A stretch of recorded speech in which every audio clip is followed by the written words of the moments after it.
My name is Joel Shyrack. And my name is Jonathan Greasley, and we are the co-supervising sound editors on the Orville for King Soundworks. So working on a show this magnitude with a ship set in space in the future is interesting. It's a little different from other kinds of shows, and I was the dialogue supervisor, and so the dialogue has to reflect the fact that you're in a futuristic environment. Everything has to represent what's in the image. So you can't have an accident off camera or whatever. That dialogue has to be separated from all those the real world hurdles that happen during production, and then cleaned up so they can be immersed in this futuristic environment. So that was the challenge of that show for dialogue. And then as far as effects go, obviously there's a lot of, it's very integral to the show, the sound effects. It is set, like Joel said, 400 years in the future on a spaceship. Everything has to have a sound, but everything also has to have a sound that sells not only visually with what you're looking at, but also is not necessarily a sound that you've heard before. The sound of the ship's engines is not technology that really exists. The doors are sliding doors, but they can't sound like they're mechanized in any way. Everything has to be very sleek and polished and high-tech. So every single thing has to be created kind of from scratch, and not only that, it has to be unique. And even though a lot of the things we get into a lot of the times is we'll have different ships that are piloted by people from different races, but they're all kind of using the same technology in the universe that the show's set in, but they can't all sound the same, because if you've got two spaceships having a dogfight and they both sound the same, then you can't tell one ship from the other ship. So dramatically it helps to give things their own flavor. And then, same thing with the ship backgrounds. It's all got to be, the ship needs to have a presence, but because it can't sound articulated or mechanical or like it's running on diesel or anything like that, the risk you run is you can kind of just sound like it sounds like air conditioning all the time. So the challenge there was to try and make the ship sound interesting without making it sound intrusive. One of the things you'll notice is it actually progresses through the show as you watch it. New things will come up. There was an episode where we upgraded the technology on the ship. So I took that as a good opportunity to beef up the way the engine room sounds, because they're in there specifically, and then they hit a button and new technology comes into effect. And so I was like, all right, now we can kind of kick it up a notch and use that as a story reason to make things sound more interesting. So the ships and the weapons are very involved. Obviously, we'll get into sequences on the show with dogfights in space and 7 different types of ships all flying around each other and shooting at each other. And it's important to be able to get separation so that you can get a sense of what's happening and who's where and who the good guys are and who the bad guys are and who's firing at who.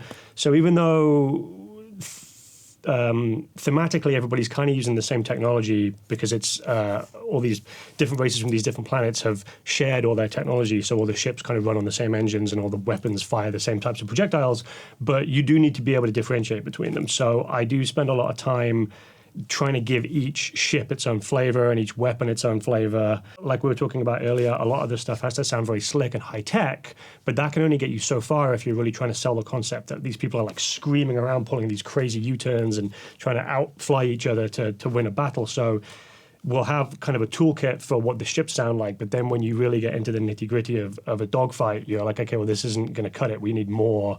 We're going to hit this needs to hit harder. It needs to scream louder.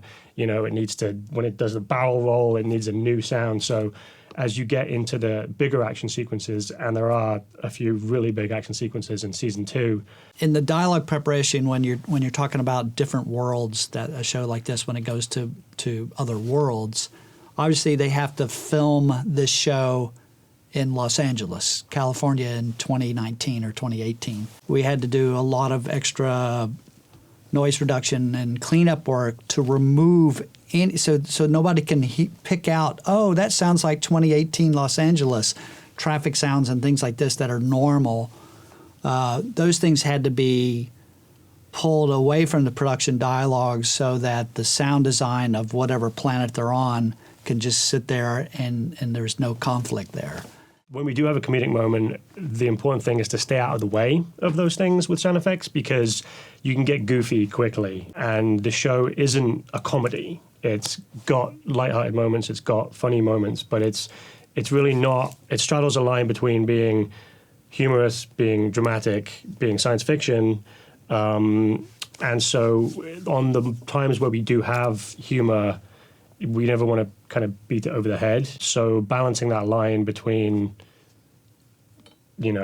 action, adventure, drama, and comedy is a delicate balance. The light moments in the show were almost always dialogue driven. Right. There wasn't like a spaceship shaped like a vacuum cleaner or something. There wasn't sight gags.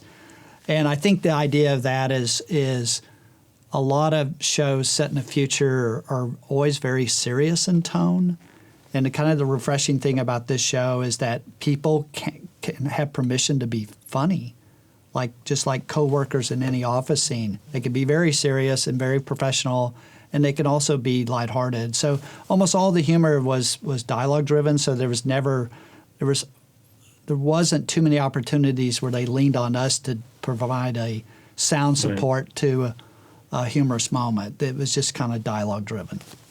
Yeah, one of the things that's interesting is there's a whole thread that goes way back from season 1, and it kind of culminates in this 2-part episode in season 2, where the Kalon really, their full society is revealed and their true motivations are revealed, and then there's a conflict that arises from that. And their backstory is they're an artificial race of beings that were created by a biological race of beings, and then that had its own prior conflict that kind of sets up the current conflict between them and us in that sense.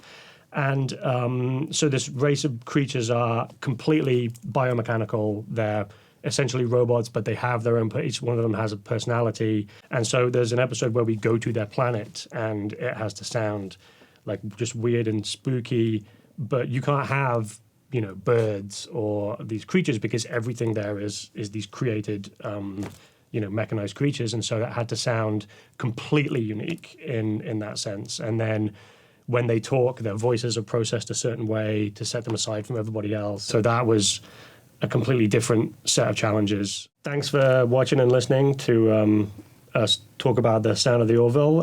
John Greasley, the supervising sound designer. This is Joel Shyrack. I'm the dialogue supervisor on the Orville. It's a really fun show to watch. It's different from anything you've ever seen that's about the future and spaceships. It's got something for everybody when you watch this show. You'll really enjoy it.